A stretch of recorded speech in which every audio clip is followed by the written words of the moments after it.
Well, I want to welcome everyone to the Going Global podcast. My name is Bob Gustafson, and delighted to have each and every one of you here with us. This is new at Going Global, so we'd love for you to help us get it off the ground. If you don't mind, with whatever platform you're watching it on, if you could like, if you could share, if you could leave a comment, and share it with a friend and let them know about what God's doing around the globe. But we're delighted to have you join us, and I'm with a special friend today, Chad Chism. You are like one of the funniest people. Shucks. You are. And you've got a real heart for serving people and coming alongside them. I know you're in real estate, and you were sharing earlier today that that's even your heart with helping people in real estate, is serving them. Oh, yeah, that's right. So especially folks who are in the industry and folks who are clients wanting to do something in real estate that way. So I'm always happy to help give a guiding counsel, some advice, some tricks and tips along the way. But also, my trademarked systems for buying and selling real estate. So. That's awesome. Well, you're one of our board of directors. Yeah. You've been here since the beginning days. We'll talk about that story in a minute. But first, we've got this beautiful setting behind us. We're in beautiful Belize on a ministry trip together. So I just want to say thanks for joining with me. Yeah. It's awesome having you here. What do you think? Oh, it's super great to be here.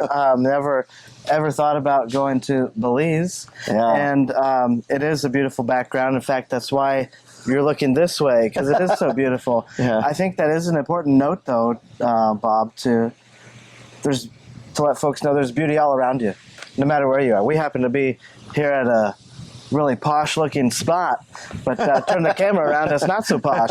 Yeah, it's really beautiful here, and happy to be here. Yeah, it's awesome. We're visiting one of our ministry partners here in Belize, and that's really the main part of what we want to share in today's episode, is what God's doing in Belize through Going Global. But real quick, Chad, you're from Indiana. You know Dennis and Robin. You've been with Going Global since its very beginning, and really even before it started. So just real quick, would you mind sharing your story on how you connected into ministry, specifically missions, and the history with Going Global and Dennis and Robin? Yeah, gosh, I'll try to keep it short. Yeah. So there was an interest since I was young to travel and preach the gospel. It was many years ago in the 80s. My mom would set a magazine in front of me that showed trips you could take and places you could go as a youth. And that interested me, but it scared me also.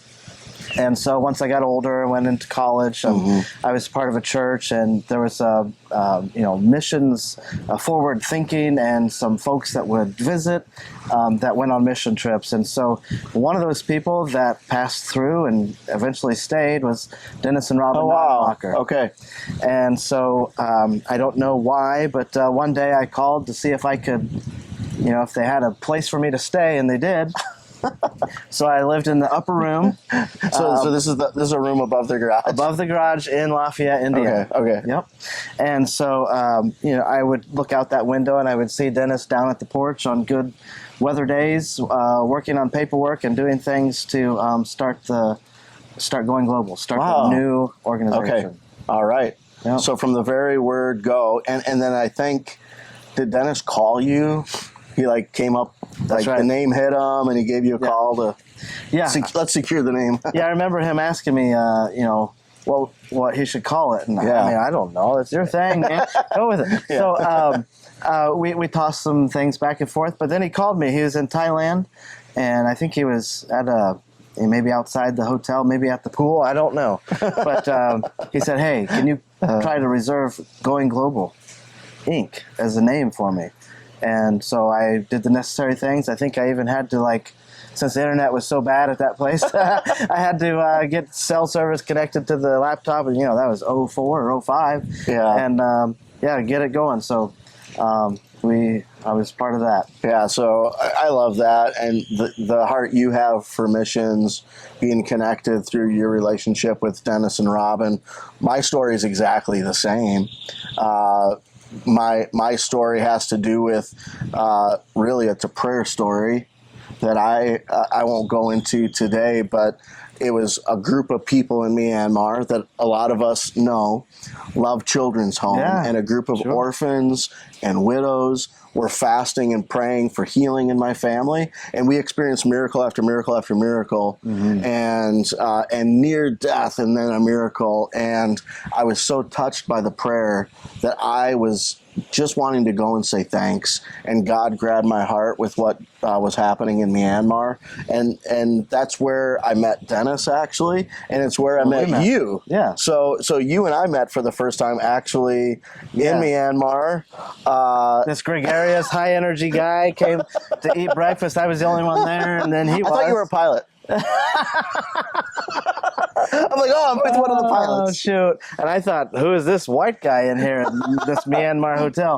So, from the very beginning, I've known you as a happy, gregarious guy who loves God and want to be a part of it all. Yeah, so anyhow, on that trip, man, I fell in love with missions. I fell in love with going global. I fell in love with the work that we're doing around the world. And this is one of our newest partnerships that we're working on here in Myanmar. And so to be here with you is really special. From that day to now is incredible. I know that you've taken several mission trips. You've got some incredible stories. You've been to Nepal, a few other places. Where else? Belize here, Nepal, Andaman and Nicobar Islands, Vietnam. Been to Cambodia, Singapore. So you've been around. You've been around, and it seems like some more places. It seems like some more places. South Korea, some others. Yeah. Okay, hit us with a Nepal story. Okay, with Nepal. Boy, you got to be on your toes. You got to really want to be there, too. God has a special place in Nepal, and he's got special people there. It's dangerous trekking to get there.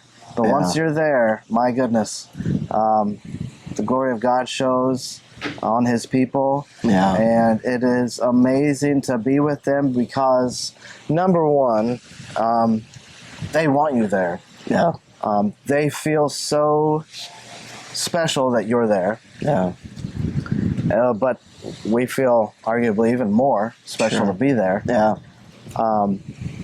Then, their hospitality. So we'll go in there and we'll help them pay for everything, pay for that conference, pay for the food that we're eating too. But it is a blessing. It's a win-win situation. Both sides win. And the gospel is preached. Yeah. So God wins. Holy Spirit touches lives because they are so hungry, because they are waiting and listening and hoping. And there's just that secret ingredient of faith and works and love all meeting. Yeah, I know you're familiar, as I am, with Paul's origin story of becoming a Christian, that he was crippled, grew up in a Hindu family. He's out in the mountain villages, sees a piece of paper advertising, be at this location at this time. There's going to be, show up if you're sick. Jesus is going to be there healing people. And Paul shows up thinking Jesus is a doctor. Yes. I should go. There's going to be a doctor there today. And the doctor's name was Jesus. Yeah. And Paul's miraculously healed. Yeah. He goes from lame to being able to walk. Yes. And then he gets kicked out of his family, ends up living on the streets of Kathmandu, and now has this incredible ministry to children that are poor, to the widows, and he literally clips their fingernails, and cuts their hair, and bandages their wounds. Because he knows exactly what those folks went through. He was one of them. Yeah, and it's interesting. So many of the people we work with, their story comes from that place of this is what I experience. God turned it all around, and what Satan meant for evil, God turned it around and used it for the good, for the saving of many lives. Yeah, and that's Paul's story. So it's treacherous to get there. You're in the mountains. You got like can you make me laugh about something? We were I wanna laugh. we were leaving, and we were all piling in the car. The car is a loose term, and we were all piled in. And Paul said, "Hey, what do you guys want to eat for dinner tonight?" And we said, "Shoot, I don't know, like whatever." He's like, "No, tell me something." And we're like, "How about chicken? Oh, fried chicken. I mean, that sounds okay." And he's like, "Okay." He said, "Wait a minute." And so he stopped the car, and I don't know, he was gone for 3.5 minutes, and came back and gave me a live chicken in the back. But I wasn't even in the back seat. I was like behind the back seat. And so we had to keep this chicken, and we showed up at somebody's house, and out came this chicken, and we were standing around talking, enjoying people's company, learning new things. And then we heard dinner was ready, and it was chicken. And by golly, it was that chicken that he gave me in the back seat. So it's catch and eat. Yeah, it was fresh. Fresh. That's an awful story. Okay. That's so good. And it's so Paul, and he's a great guy. Oh, super. And, we have plans to be there in October. That country's going through a difficult situation. So they're in our prayers, and we've got a team of 4 of us that are supposed to be going. Mm-hmm. And at the time that we're doing this, it's the end of September. Mm-hmm. We're praying and seeing what happens, whether or not that trip happens in October. Yes. You've been to the Andaman Islands. Yeah. You got an Andaman Islands story for me? Well, I was, I was expecting some poor conditions. Mm. Gosh, it is a beautiful country. Yeah. And then there's many places that it's not so beautiful. And when we're with Raja and we pull into his ministry. Spider that's about to get you. Go for it. Thank you. When we pull into his ministry grounds there, it is probably the most beautiful thing in the Andaman Islands. It really is. It is simple, but it's clean. Yep. I feel safe there, and it stands out among anything else. And the kids love God.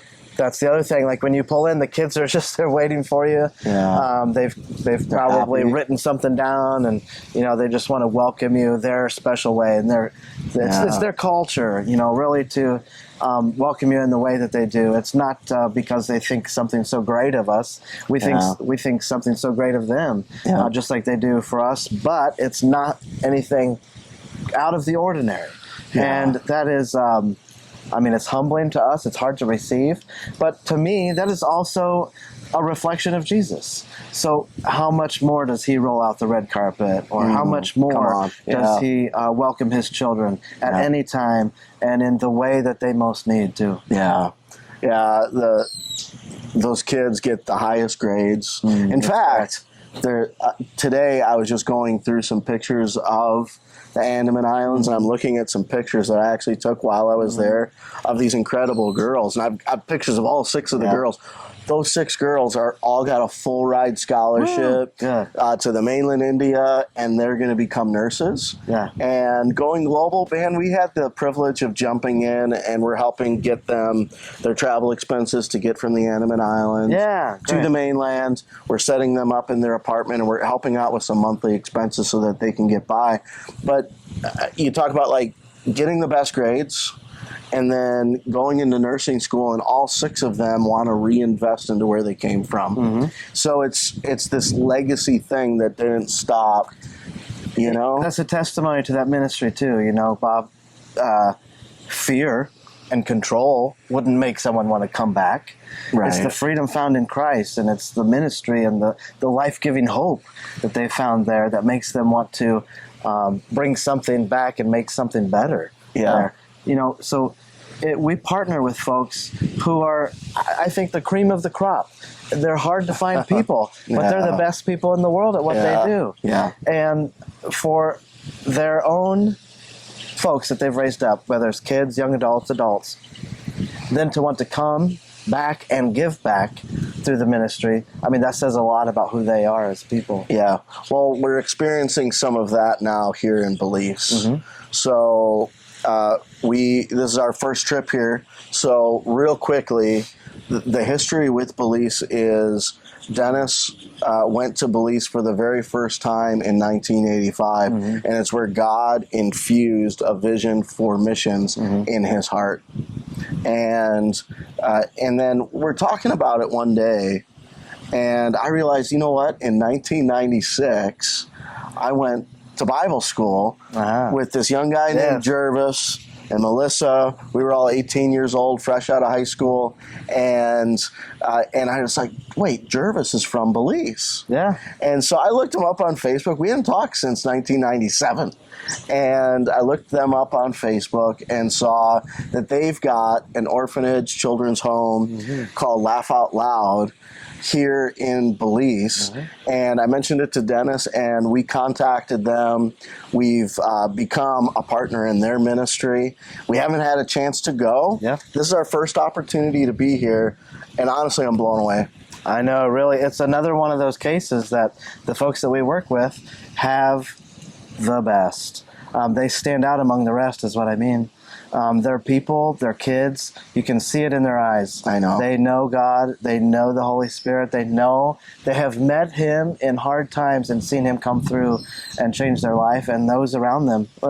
It's a family there. Brothers and sisters, they would call each other. So it is quite an amazing place, amazing people, and we've seen that God's done amazing things there. They've got unique next generation things, right? Yep. So a lot of we met a child that was 9 weeks old that went out to dinner with us last night. CJ. Yeah. And this cute little boy. So everything from 9 weeks, and it's already been there for a few weeks. So it's like they got the baby brand new. The mom didn't want it. And all the way on up to kids sometimes arrive at 17 years of age. Well, we saw yesterday and this whole week here, folks that have kids that came in when they were 12 or 14 and are there because they see the results that God does in their ministry. Some of them have become leaders, moms, dads. Yep. Some of them have married other orphans. That's right. Some have married some from the community. And they've got a unique approach. So when they first started, it was institutional. Yep. And by institutional, it kind of means more of a dormitory setting with and sort of checking some of the government boxes so that they have favor with the country, the nation that they're in, and also are following rules and keeping things sanitary and up to code, I guess you could say. Then they transition to something very unique. Yeah, so instead of everyone being in large living dormitories, everyone eating together, everyone going to church at the same exact time, they switched to a family model. Yeah. So the family model has a family that's living together. So some of them are single moms, some of them are couples. And they might have 4 to 6 or 7 kids. Yes. I mean, it's quite amazing. Number one, the people who were kids when they came and they come back and they want to help under leadership of people that give them freedom to be who they want to be and allow God to work through them, and then to be there and help these kids too, whether they have 2 or 6. Yeah, and so the houses on the property have their own kitchen, bathroom. They treat it like a home and a family. They each got their own dog. They're very nice. They have their own car. Run down. Yep. They're very nice. And they're on the same property. They're under this great covering with a lot of access to education, opportunity, leadership, protection, good food. I mean, they have farming. They do all kinds of different things. They've got a new portion of road as of today. New portion of road. Chad and I, we were picking boulders and rocks and expanding the size of their road leading into the campus. Yeah, that was unique. Something that maybe I do at home, pick up rocks, but not really to expand the road. And then, they had some equipment and a lot of faithful people helping. The rocks will cry out, Chad. That's right. That's right. They will. If we don't. But anyhow, we had fun and laughed a lot while we were all along the way picking stones, man. But They have, so when you're 18, you're on your own. Mm-hmm. The government says you're on your own, you can't be here any longer. Yep. They changed the rules and said, no, if I had an 18-year-old in my home and they weren't ready to go out on their own, would I kick them out and put them on the streets? No way. So they take the same approach with their family. This is our family. We're not going to do that either. So what they've done is they've built tiny homes. Those tiny homes are incredible. Well, it's a section of their land. They're on a lot of acres. And the ministry meters them so that the kids get to know what real life is like. Yeah, and they're still within. It's all separate electrical meters. Yep. They have for their water own living and unit, electricity. Yep. But they're in the confines of within home. If something should go awry, and they get a taste of real life. So they have to grocery shop, they have to food, pay bills, all that stuff. So that's a really cool transition story. And there's not one kid that transitions out of there that they don't connect with on that level. I know, I mean, even as we were here, there was, they got a phone call of one of the kids that have grown up whose husband was physically abusing her. They rescued her that evening, brought her back into LOL so that they could take care of her. So, they've really done an incredible job of creating that. It's what your mom and dad would do for you. Yeah, correct. As a family. Yeah, as a family. So it's really got this cool family atmosphere. To add on to it, they have, I think it's somewhere around 30 acres. I think that's right. Yeah. Set aside that they're calling Legacy. And that legacy step of what they plan on doing in their ministry. So this is future vision. They're still thinking into the future that kids are going to get, what was it, an acre? Yep, with a house. An acre of land. An acre of land. They could put a house on there, I guess. Yeah. Whatever they wanted, but titled in the kids' names. In their name. I mean, it's that whole idea of leaving an inheritance to your children and your children's children.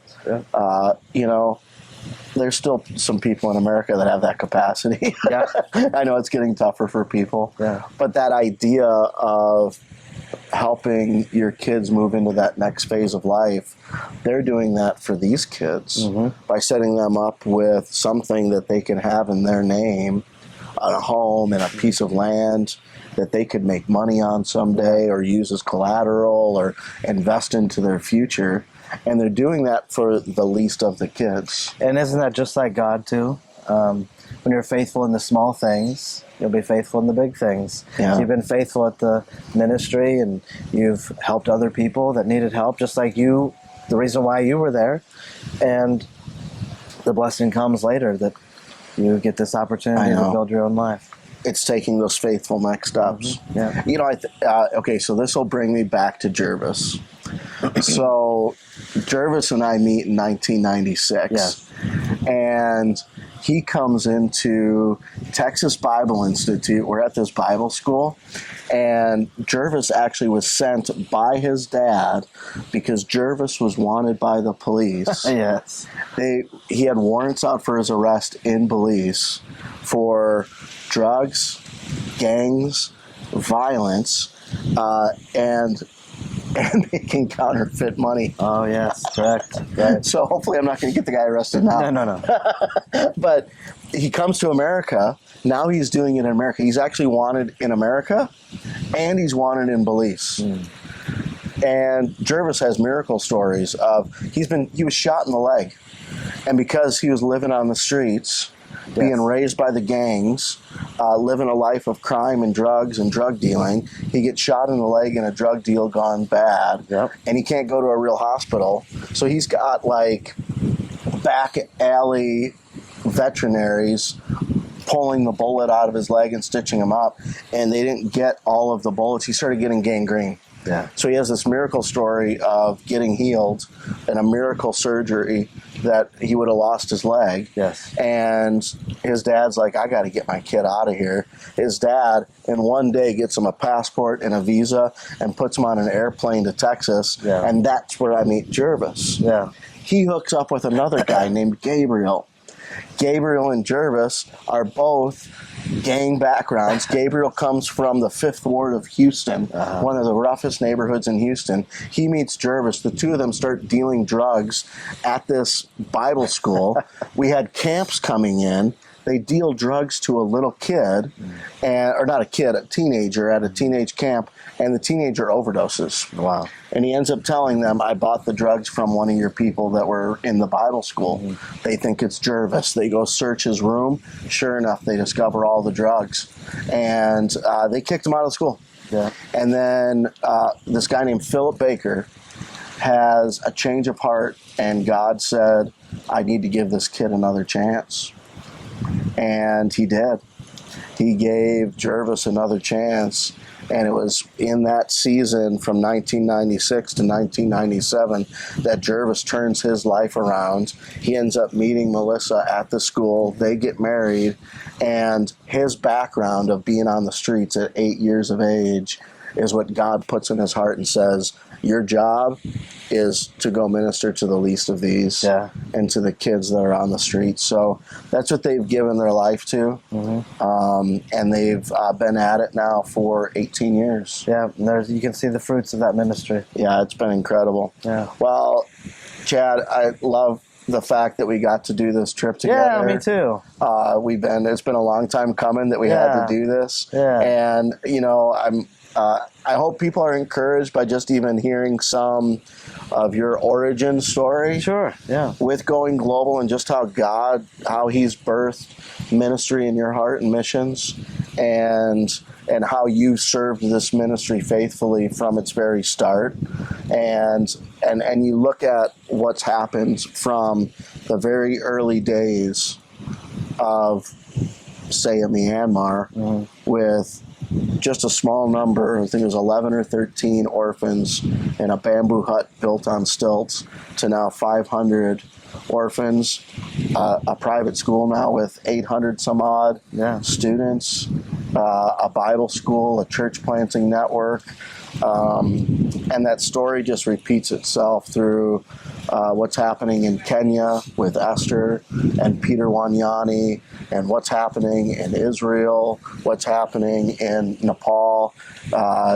It's phenomenal. Manuel in Cuba, 1,600 to 2,000 Bible school students. He graduates every year in a great kids ministry, reaching kids. And so this ministry here is doing the same. It's fun to be a part of it, and just appreciate you, man. Well, thank you. If I may, there's something else I'd like to say about Dennis. Yeah. I mean, love Robin, but with Dennis, I would be in Vietnam, and then sometimes I'd see him in Vietnam. This is before we had done any work together. Yeah, you married someone from... I did. I married someone from Vietnam later, too. Oh, later, okay. And then, then after I was married, back up a little bit. So I'd see Dennis, and then I'd see him at church, at home in Lafayette, Indiana. And so I guess it just started to work in both of our hearts to do something together. Wow. And I got married there. Dennis married us, my wife and I. Yeah. And Dennis was coming back to Vietnam, and his traveling partner wasn't going to be able to be with him. And he called me, and he said, would you help me? I don't need someone to carry my bags or, to serve me. I need someone to work with me. Yeah. And I said, sure, I'll do that. I was working at the time, too, and I was doing some of my own ministry work. But I was going to take time and do that with Dennis. And, it was... it seemed kind of crazy. Like we were in this small room, about the size of that little patio table, it felt like, and laying hands on people and preaching the gospel and seeing healings and things. We had to go to a church that was on a river, and we took a boat. And we didn't capsize or anything, and we made it there. And I don't know. I just felt like I had this message of, the Holy Spirit coming out like water out of a water bottle. Yeah. And so I shook that thing and I sprayed it across. I think now I'm going to get all in trouble, with Dennis here. And so Dennis later on told me God just kept telling him, cut him loose and let him go. Cut him loose and let him go. And it's people like Dennis who can trust God in a situation that he's not sure about, and will say yes to God, and things change. And so now I'm working with Dennis. I'm on his board. I'm so happy to be a part of his life and that he's a part of my life, my wife, my kids, and we can share life together. I love that. Yeah. I love that. Love you, man. And we can meet you. That's right. Love you, Bob. Yeah, you're a great guy. Well, thanks for sticking with us here today, and just be praying for Going Global, the ministry here in Belize. God's doing incredible things here, and God bless. We love you guys. All right. See you next time. See ya.